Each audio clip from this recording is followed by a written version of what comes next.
Берег озера ГЭС-5 усыпан мертвой рыбой. Такая информация появилась накануне на сайте репортера Кипресс. В связи с этим съемочная группа Кипресс решила съездить на озеро. Однако сотрудники ГЭС-5 категорически отказались запускать журналистов. Они утверждают, что рыба просто не пережила зимовку.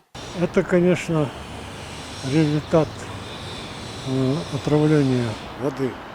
Объяснение, что это может быть заморозок зимний, сейчас не действует, потому что уже слишком много времени прошло после зимы. Они бы давно уже выплыли. Значит, это отравление было недавно. Скорее всего, именно отравление. И вот это водохранилище, оно находится ниже Бишкека. Оттуда туда поступают стоки из Бишкека. Могут поступать стоки из окружной дороги. На окружной дороге могла произойти авария, положим, там цистерна протекла, или не обязательно прямо на дороге, вот где-то рядом.